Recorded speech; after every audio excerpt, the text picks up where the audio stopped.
Welcome to Lead Pods, the official leadership podcast from USMB for pastors and church leaders, where our goal is to increase our impact together.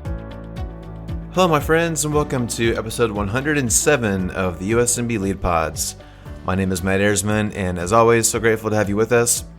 Most of you probably didn't notice, but we did take one quick week off over the past couple of weeks. So if you were waiting for a new episode with much excitement just on the edge of your seat last week, sorry we weren't able to do that. I was actually in France on a mission trip for my church, visiting some Multiply missionaries, and maybe I'll have a chance to tell you more about that in a future episode. It was a really great experience.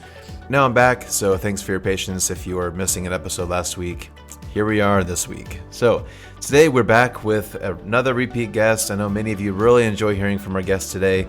Peggy Goertzen is back with us today. Peggy is the archivist and the director of the Center for Mennonite Brethren Studies at Tabor. She's been on several times before, and as many of you know, she is just a master storyteller. Her mind, I can't even comprehend how she's able to recall so many amazing stories and dates off the top of her head. She is a genius. We've had her kind of walk through MB history in episodes before, and today we're talking about an era that we haven't had a chance to talk about yet, and that's in the early 20th century as MB pastors and leaders started reaching out to Spanish speakers who are making their way to America at what we now call the LAM district, the Latin America MB district. And of course, there are some really cool stories from those early days of pastors who had a real heart, a real passion for reaching people who haven't yet heard the good news of Jesus, especially from an Anabaptist perspective. And so today, Peggy walks through that history with some cool stories from our past that I think will really encourage and inspire you. And whenever I talk to Peggy, she's also just really good at giving a historical perspective for things that we're facing today. So at the end of the episode, you'll hear a little bit of that after we hear some cool stories from our history.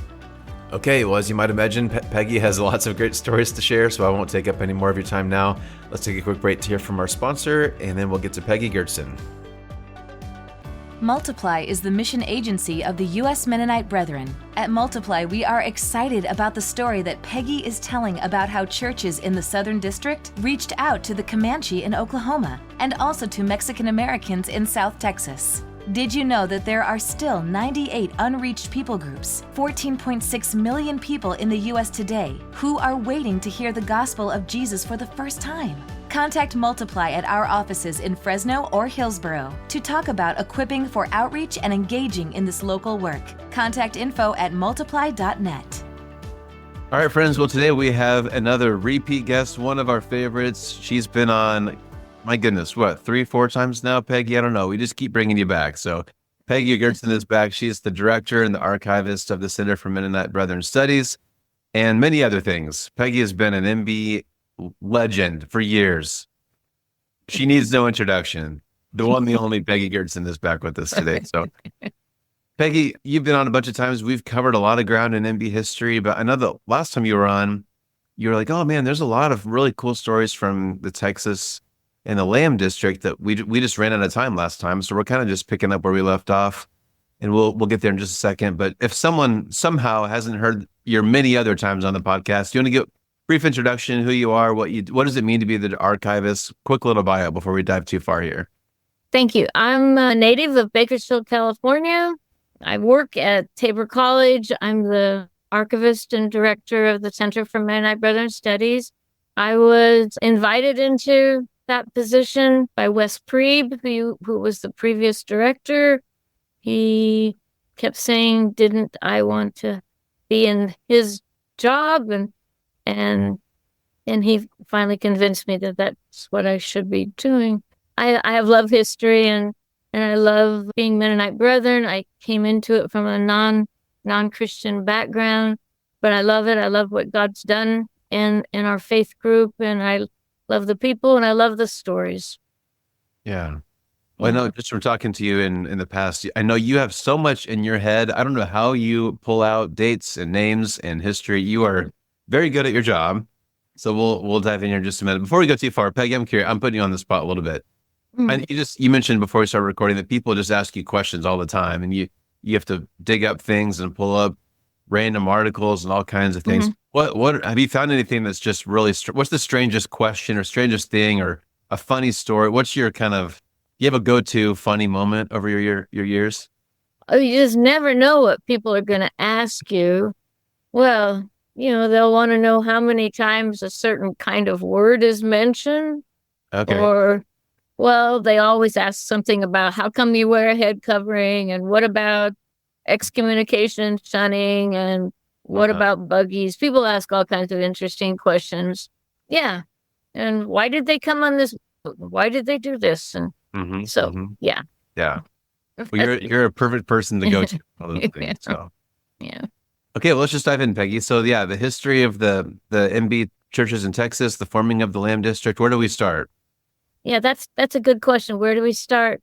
There wasn't a viable work in South Texas among basically Spanish-speaking people until there were a couple of gentlemen, one in particular, Peter E. Penner from Corn, Oklahoma. He had a real passion for evangelism, and particularly to Spanish-speaking people. And so he got together some like-minded people, and Elder H.H. Flaming, he was also pivotal in this. They said, we need to do something to reach Spanish-speaking people. And really quick, what year, like around what time? When is this? Oh, we're talking in the early to mid 30s. Okay. Early to mid 30s. And from Corn, P.E. Penner moved to Fremont, Texas, which is, just to give you a frame of reference, about 100 miles north of the Rio Grande Valley. The Rio Grande Valley, that strip of Texas, is basically where God does all this work down here. And P.E. Penner who was known to be a good Bible teacher, a Bible expositor, and he was just burdened for Mexican people. And so he kept going back to the Rio Grande Valley, and he'd hand out tracts. That was the way you did missions in those years, was handing out tracts. And he got a young man to join him named Ricardo Pena. And Ricardo Pena was his interpreter. And then, family dynamics are very interesting.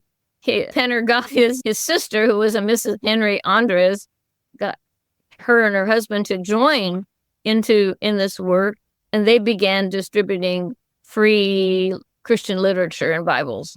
And so they're doing this, and they're conducting Bible studies, and they're having little home groups and just ways of communicating. And then they would hold talks about the Mexican work, the vision for that in Southern District MB churches. So they give a little, like a pitch, like this is a needed thing and we need to do something about it. And he always said, we can't neglect these people in the Rio Grande Valley. That was his main thrust. And so this P.E. Penner, he took upon himself even to form a special mission called the John 3:16 Frontier Mission, where you can see from the Bible verse, John 3:16, that to him, that God loved the world so much, he wanted everybody to be saved. So he set up this mission, had it incorporated, and he distributed Bibles and Christian literature free to the Spanish-speaking people. And so almost at the same time, the MB Board of Foreign Missions, they started to work among the Mexicans at Lawton, Oklahoma. I think I spoke previously about Post Oak and the Comanche Indians. Mm-hmm. Okay. There was a side mission, not that it was any less important, but at Lawton, from Post Oak to Lawton wasn't very far. And there was a work that had begun among the Mexican people at Lawton, the Spanish-speaking people. And some of those folks came to Post Oak, where the Comanche mission was. But anyway, so they started emphasizing, we need to put more energy into the Spanish-speaking effort. And so they were very, very intent that they were going to include not only the Comanche at Post Oak, but the Spanish-speaking Mexican at Lawton, Oklahoma. So you had this is going on, and you can see the Holy Spirit is working and stirring people to be interested in this.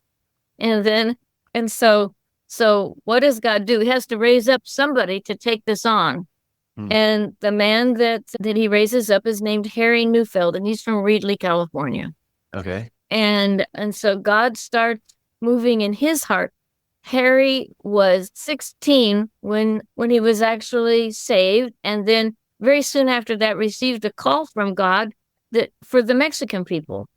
And actually he has this dream, and he keeps referencing this dream that he's preaching to this large crowd, large audience of Spanish speaking, presumably Catholic folks, and he gets put in prison for preaching to them, but so many of them get saved, and this just burns in his heart that he needs to do something to this regard.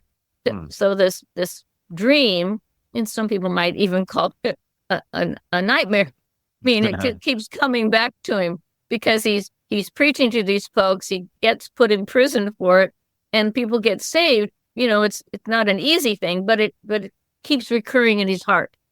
And so he's very burdened for the Mexican folks. So Harry Neufeld he starts studies at Tabor College. Tabor College was the pivotal place for Bible training, ministry training for U.S. and Canada. I mean, for all of our Mennonite brethren, that was it. That's where you went. So he's at Tabor, and he meets a woman at Tabor. Her name is Sarah Cornelson, and she's like-minded, and they get married in 1932. Now, so you can see some time has passed. He's 16 when he got saved. He got this call with this impressive dream in 1924, and then he gets married to Sarah, and then along comes H.W. Lorenz. Now, he was our first president of Tabor College, but he also later became the secretary of the MB Foreign Mission Board, and he approaches Harry Neufeld and Sarah and says, would they be willing to go and actually start up a work among the Mexican people? And lo and behold, they say yes, they agree, because this call has been set in their hearts. And so he's then designated, okay, we appoint you to go do this. We want you to explore this and find a place and that kind of situation. And so in 1936-37, that school year, Harry finishes up. At that time, it was called a THB. That was the name of his degree at Tabor, a theology degree. And so he and Sarah, they leave Hillsboro in a 1931 Ford Coupe, and they head out, pulling a small trailer, and they head out to Fremont, Texas, and they're going to explore this fulfilling this dream. And so he stops at Fremont, and they start conducting meetings. And it's very interesting what he uses as his text is he takes one of Dwight L. Moody, wonderful Bible teacher, and of course we have Moody Bible Institute.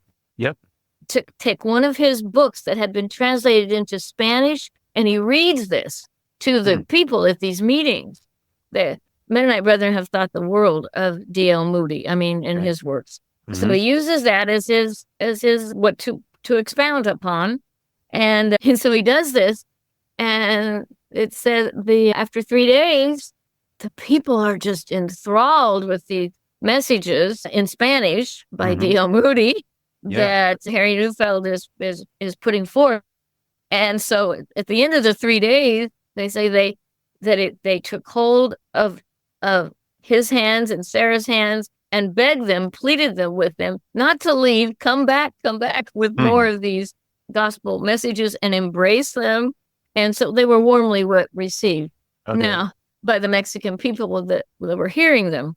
Now, not everybody, of course, was happy. There was always opposition. He was warned after these meetings that some people would call him a devil, because, that he was preaching something that was alien to them or to the church there and to the Spanish speaking people. But they persevered. And Was the main, so, sorry, Peggy, can I interrupt real quick? So is that the main thought there, that so many of these Mexican Americans were of Catholic descent? So was that the controversy? That was basically, yes. Protestant. And also there was a lot of superstition bound into the culture there as well. And so things that had to overcome, some of these thought patterns that were already inbred in their minds and in their families. Gotcha. Yeah. So there was that. And of course, and some of the priests worked very hard to deter the Neufeld, and to counteract their teaching. But, God was still working to bring people into a personal relationship with himself. And that is what happened. The very first services the official services that they held along the Rio Grande were at Los Ebanos, named after a tree. And that was January 23, 1938. And so those were the first services. And the services were very simple. They were basically just, there would be some singing, and you had Bible memory work, you had testimonies, you had some preaching, and it was all very, very simple. And the Neufelds did everything. They didn't have extra people to bring in to help. But they did have, eventually Ricardo Zapata became their Sunday school superintendent, and but they wanted things to attract the young people in particular, the ones that had open, fertile minds that could receive some of this. And so they would do a lot of programs for children and for teenagers, programs for Mother's Day and Easter and Christmas, things where you can involve little Spanish dramas and plays. And they would have, they had different names for the children's clubs. I think the boys were called Sky Pilots, I think is what they called them.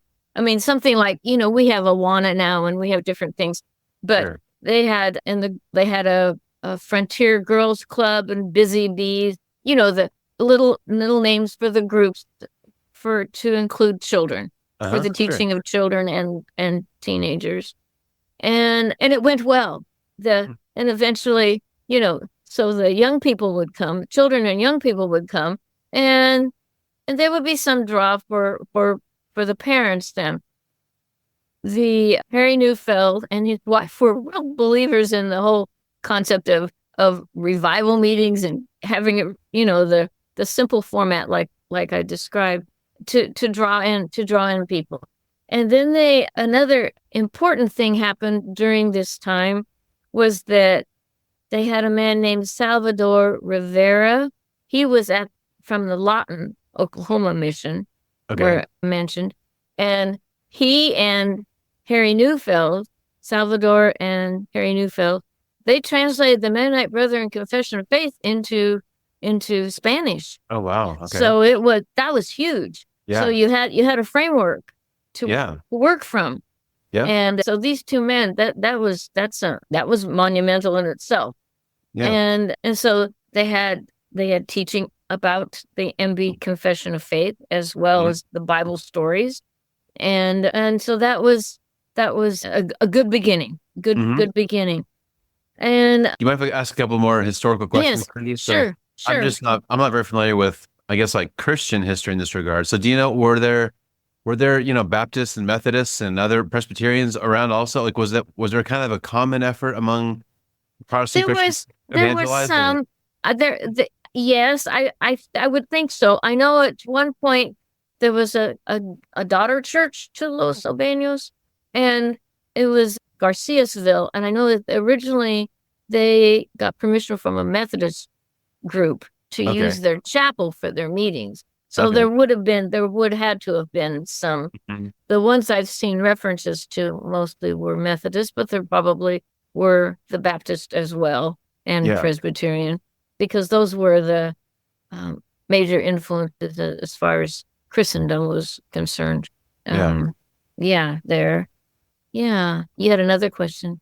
Well, I guess part of what I'm curious, the more I'm hearing, I'm not super familiar with this era of history as much as I should be, but unfortunately, our American history has a lot of racism, a lot of being very derogatory toward outside groups. It sounds like at least these kind of pioneers they just really had this big heart, this call they felt it was from God. So again, I think we kind of take it for granted in 2024 hearing this, but I imagine it was not the norm to do this, right? Like they felt a Oh special no, call this is not. Yeah. So can you just expound on that a little bit? Like they were in the minority to have this call to reach this group that probably was unreached for a Well, reason. you even look at the date. I mean, the fact that Yeah. this is happening in the late 30s. Yeah. Yeah. I mean, the earlier missionary efforts, were much closer to the turn of the century. I mean, the whole work with the Comanches, we're talking 1894, 1896.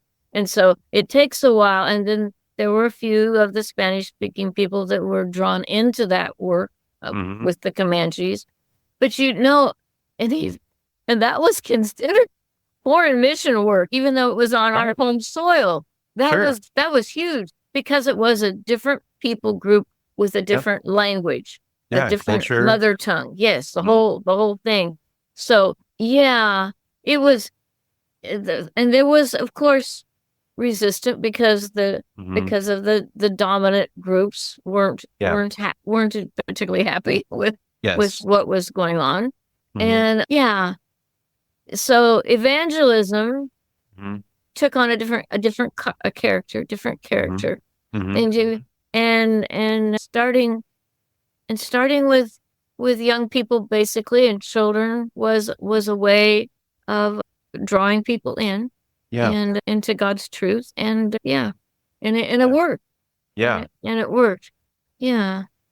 Good. Well, thanks for letting me interrupt you. Let's keep going. So they translated the Confession of Faith yes, into Spanish, which is great. That's awesome. It is. I mean, these two men, that takes a lot of time and effort and to get that. They didn't have Google and Chat GPT to help them. No, you didn't have any of these extra. You don't have any of these extra things. And the Neufeld, Harry and Sarah, basically, they started in January of 1938. Okay. They served 5 years basically alone. Then they did a furlough, and Ricardo Zapata, I mentioned his name before. Yep. His wife was Grace Hebert. They were the 51, 52 was their furlough. And so the Zapatas took in for that year. And then they came back and served another 5 years alone, basically. And in the summer of 1957, the Neufelds left to pastor a church in Fresno, California. Okay. But they had that long. They were the pioneers of this movement among the Latin Americans, so we call Latin Americans. Yeah, and so that was huge. And they said that when they left, it was a joyous occasion, but then they said, but very sad, because they put their hearts into this, and and that was, and we have a couple of photos of them. They pulled this trailer and held services. This house trailer thing, not like what we have now, not like RVs. But, they pulled this. Yeah, a whole different thing.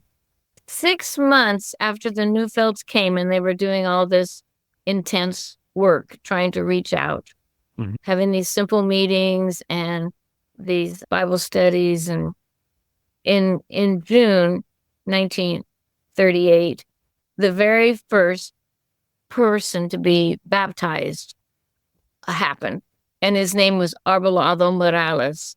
Now, the Morales name that's very familiar among us as Mennonite Brethren. We have a number of fine friends among the Morales family.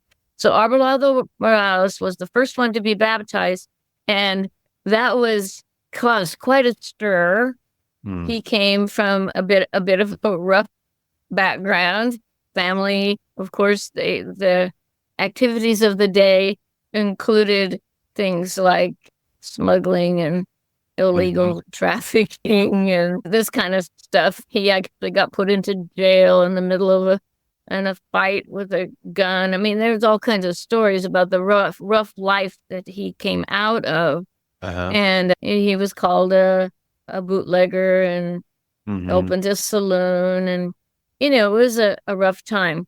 And so he gets put in jail, and of course, once you're in jail, you're sort of, oh yeah, so someone can come visit you, right? Yeah. So some Christians begin to visit him, and Neufelds, they go to visit him, and and then the second time the Neufelds go to visit him, he actually prays to receive Christ. Arbolado Morales. Wow. And so this was the key turning point, because then the rest of his family, a lot of them came along too, but also there was a lot of opposition to neighbors in his own culture, his own place. But he was the first one. He was the breakthrough. It took the 6 months and for him to come into the fold. And so that was a big step for our Mennonite Brethren work. Yeah. And so we have wonderful, Rolando Morales is from that family. He was chairman of the Lamb Conference for a long time. We have Isai Morales. We have a lot of them that are come from this family. So was the Morales family kind of the first native Latin America among the first? You could say that, yeah. Because I know whenever you do cross-cultural or countercultural ministry, I think it's important that you have a native to help. Yes. So was the family kind of one of the first to help? One of the first, but the first, like Ricardo Pena, he was the first native pastor. Okay. That helped Harry Neufeld in the beginning with these programs and different things, and Zapata was also native. Okay. So you have, but as far as coming in and deciding to identify conversion to accept an intentional decision to accept Christ and to be baptized, he was that example. Yeah, cool. Okay. Yeah. But the earlier native workers were also from that. Pena and Zapata would be very important in that particular realm. Sure. Yeah, that makes sense. Okay. And then there was a Federico Pena. He was baptized shortly after Arbolado. He says in his testimony that he began drinking at the age of 8. I mean, this is mind-boggling, because, you think of little young people, very young people. But people kept witnessing to him and kept, saying, why don't you go out and buy a Bible? No. So they give him a Bible, and finally, yes, he accepts it.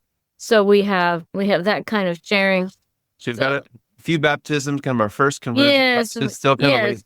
Is this still kind of late 30s, or reached the 40s yet, or where are we at? Yeah, we're still the very late 30s. Yeah, 1938 forward. P.E. Penner was 37. So then we have a row of mission churches, mission stations, churches, if you will, that are founded. We have Chihuahua. We have La Gruya. La Gruya has become very prominent among us of late. And Fremont, of course, La Jolla, Lowell, and Edinburgh, Casita, Garciasville, Mission, Texas, and Donna, Texas. Those are So we had some people that invested a lot of effort in these places and establishing centers of worship. And so that's pretty exciting. But along with, in the early couple of years down in our chronology, in the early 1940s, the need for Christian education becomes very apparent, and so the missionaries and the people, some of the lead people in the congregations, especially at Los Ebanos and La Gruya, those two particular come to understand that we've got to do something about a school. Public school wasn't good. I mean, it wasn't, if you were a Christian that spoke at all about your faith, this was not a pleasing thing. And so to a Christian school was really, really important.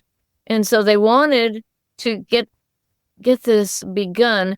And so they presented at a Southern District MB conference in 1946. Now for 10 years, they've been trying to have work in South Texas, beginning with P.E. Penner and then Harry Neufeld and on through. Mm-hmm. And so they make a proposal, please, we need to establish a school. We need a place to put a school. We need people to help support the school. Right. And it passes unanimously. Oh. The folks in Southern District had a big heart for this, and they put a lot of labor and finances behind their heart, and that was crucial. And so they established a site, which was actually Sullivan City, which is only a few miles north of Los Albanos. And then we had a board. They set up. We like boards, right? Of course, there's the first thing set up a board. A board. So we have a local board, and we have Harry Neufeld, of course, on there, and Ricardo Pena, and then we have Henry Thomas and Reuben Wadle. He had been a missionary in Mexico, and so we have this board, and they decide, okay, what are we going to call this school that we want? And so they said, we'll let each congregation submit an idea for a name. Okay. Sounds very democratic. Yes. And the Fremont Church, the Fremont MB Church, they had a visitor at one of their services, and he suggested the name and the congregation said, yes, we love that name. And the name that was suggested was Lighthouse. And Lighthouse is El Faro. El Faro. Yeah. Okay. And that means lighthouse, because they wanted their place to be a lighthouse for Jesus and to shine out with the love of Christ and the light of his word. And so we have this wonderful name, El Faro, which means lighthouse. And so their school was called El Faro. And the first year, I think they used an old army barrack and made use of what they had. And then they actually dedicated a new structure that was actually dedicated in February of 1949. The first year, they had 8 grades and 113 students. Wow. That's pretty good, isn't it? It is. That's amazing. Yeah, that is amazing. We would applaud that. And so the first teachers, they were Henry T. Esau. He's really important, significant in the work, and his wife is as well. And Miss Alvina Fast, she was principal. Viola Workington, she was from Meade, Kansas. She was a teacher. And Miss Susie Martin from Corn, Oklahoma, was also a teacher. So you had this beginning staff and faculty. Henry T. Esau's wife was Anna Hebert, and she's the one who did so much work in chronicling the whole history of missions period for MB, as well as specifically the South Texas work. She puts together information about India and China and the overseas fields, as well as the work among the Latin American. So that was a very pivotal. She collected information, and we have in our files, scraps of her notes, where she writes down significant dates and names, and she was very, very important. What was really pretty neat about the El Faro School, and they put together yearbooks. They produced little yearbooks, but and when they would have their beginning sections, it was always the Lord directed his work at. The Lord directed they always gave the credit to God, our Lord. And so you always had the Lord directed the work at Chihuahua. The Lord directed the work at La Gruya. And then, of course, and then these churches would send their students to the school, and so it was a group effort to educate and train not only the people in the church, but the people in their homes and for the school. And then eventually, of course, to go out and establish their own homes and do it for the influence. So, yeah, it was a neat reminder that we don't just do this and we just don't say so-and-so became the superintendent or the teacher or whatever, but the Lord directed. And I think that's really pivotal. Yeah. So that was, did you say 49? Is that what you said when the school was founded? Yeah. February. Okay. Awesome. Yeah. The original, very beginning. And I think you mentioned earlier that would have all been considered Southern District for many more years. Oh, right? yes. So, we're still. Oh, yes. And a lot of the money to keep this all moving came from, I think most of the money came from Southern District. People that cared tremendously at Corn and Fairview. And I mean, all those are Southern District major congregations. Yeah. As you look back, are those kind of the founding heroes? Yes, those are the founding heroes. Yeah. The heroes of that, and we have others that there was other Neufeld that came along that worked hard in the work. Alvin and Ruth Neufeld. There are so many people that put in so much effort. Alvin and Ruth Neufeld, actually, he must have been pretty literacy minded because they credit him with actually drafting the charters for the conference and and having the right verbiage and knowing how to articulate things. They're constantly referring to him. And he also directed a radio program out of the Lowell, Edinburgh area. Well, I have a couple more kind of bigger picture questions for you, Peggy. Are there any other really major milestones we need to cover? No, that's for the early history. That's probably the key points. That's great. So one thing I'm just reminded, and I remember, I think the first time we spoke, Peggy, you gave kind of a really brief overview from day one of Anabaptism all the way up to present day. We tried to do a quick and dirty overview. But I remember one phrase that came out of that was the MBs, or we kind of phrased the term the rebellious underdogs. Like we just had struggle after struggle, but we kind of kept going, and we were always. That's kind of our story, right? Like that's kind of, you look back, that's who we've been, and it strikes me this time that like it sounds like we, in a lot of ways, kind of led the pack in trying to evangelize this new group of people as more and more were coming from Mexico into the U.S. We were among the first to really, we were kind of ahead of the curve of making this a priority, right? We did very well. Yes. Yeah. And I'm not sure that rebellious underdogs is exact. We were the underdogs, and we did stand up. We did some standing up and local, being local. We're going to baptize you no matter what the consequences are. Well, they were persistent. I think I would rather not use the word rebellious. Okay. But they were definitely persistent in trying to present the truth.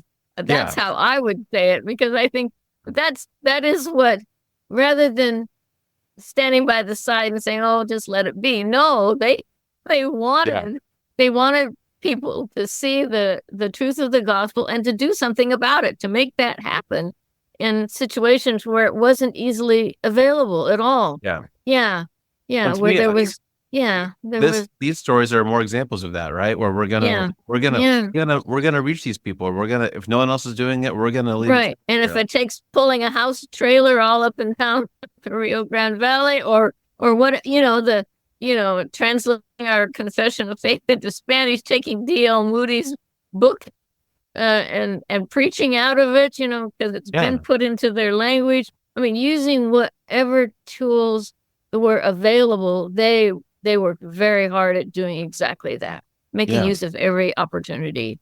And I think that's an important point. Yeah. Definitely. Yeah. And one more thing that I So- was reminded of as you were speaking is I can't remember what you said exactly word for word, but I remember last time we spoke, you said something about like, this is what makes us distinctly MV. We are passionate about missions, but we're also not going to let go of discipleship. We're going to keep Oh, evangelizing. yes. We're going to Yes. hold steady to the Bible, which Yeah. I kind of take that for granted because I've been in MV most of my life. So to me, Uh-huh.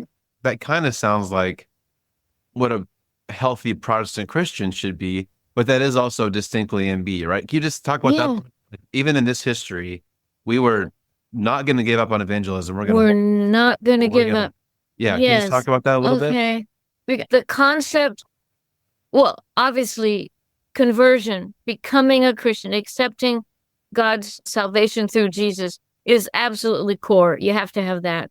And Mhm. believing his word, that it says, as many as believes on him, to them he became the power to become sons of God. I mean, that is core, absolutely core. You have to have conversion. And you have to have the circumstances and teaching and the light of truth and scripture to say, yes, I need to be saved. Mhm. And that's really, really core. But that's not the end. I think what makes Mennonite Brethren distinctive, in my mind, is that we do everything we can to bring people to Jesus and the knowledge of his salvation and to the Mhm. point where they can accept him. But we go past that. We don't leave them there. We say, okay, now you are a part of the body of Christ. You are a disciple now, and you're to follow after. The Germans have a wonderful phrase. It's called Nachfolge, following after. Hmm. So not only do you start at this point, but you keep on following Jesus no matter what, and you Yeah. follow him to the end. And we Yeah. don't know how long the end is going to be.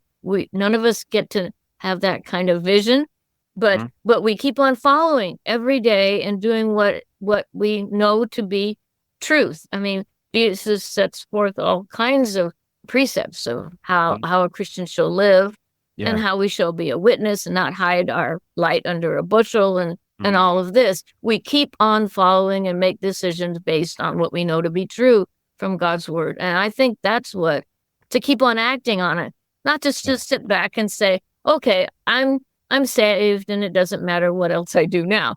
I mean, I think there's a big difference. I Yeah. would agree. Yeah. Yeah. That's to me is very, very, very important. Agreed. Yeah. Yeah.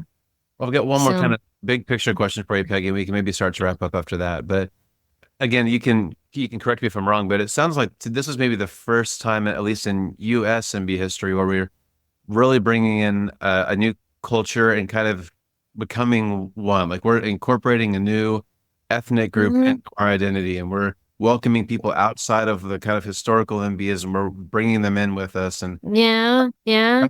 fast forward to modern day, we have all the Congolese, and that we're becoming Yes. more and more We're common, still right? doing it. Yeah. Yeah. So is that true? Is this kind of the first time we're taking a whole new people group and kind of bringing them into our well, community? the first would be the Comanche Indians. Oh, true. Yeah. And then they would follow, because the Comanches were that was our first intentional effort to bring in a new people group that actually spoke a different language Right. on our soil, on our own soil. Yeah. But you see, as part of the ministry to the Comanche Indians, come along the Spanish speaking. See, from Post Oak to Lawton is a very short ways, and lots of those Spanish speaking came and worshiped with the Comanche Indians until they had their separate congregation. So it's true, but it's also, you can't leave out the Comanche part. Native American, sure. Yeah, the Native Americans. But yeah, this reaching a whole new people group. And I mean, their minutes that we have, what we are in Spanish, they're printed in Spanish, all of the last time I visited a Lamb conference, they were still speaking Spanish around me. Now, some of them were speaking English. I mean, that was wonderful. I mean, I thought, oh, this is what heaven is like. We're all going to be worshiping together, and not always are we going to understand each other perfectly. Right. Yeah, but it's exciting. I thought it was Well, exciting. absolutely. And I was going to ask you again, just from a historical perspective, and even in your lifetime, this has changed quite a bit. Like, how do you have any insight on how has bringing in these new cultures into the USMB umbrella, how is that diversity, that multiple people groups coming together? What have you seen? How has that kind of changed us? How have we grown? What have we learned? Do you have any insight, even like historically, on that? Just that we've become more inclusive. We welcome, more welcoming. Yeah. You know, in North Carolina, in Lenore and Boone, the conference they've called themselves now Eastern Mennonite, but they have other people groups with a different language that are worshiping there, which is very, very exciting. And people from different parts of Africa that have a different dress, a different culture, and they're welcoming. I mean, I think we're coming full circle, and it's very exciting, very, very exciting, because it is part of what the kingdom of God is all about. Yeah. Because I think you mentioned they kind of considered it worldwide missions, even though it was in their backyard. Yeah. That's more and more where we're at right now, right? Isn't that exciting? Yes. I mean, that's so exciting. Yeah. Awesome. I'm passionate about that. Very cool.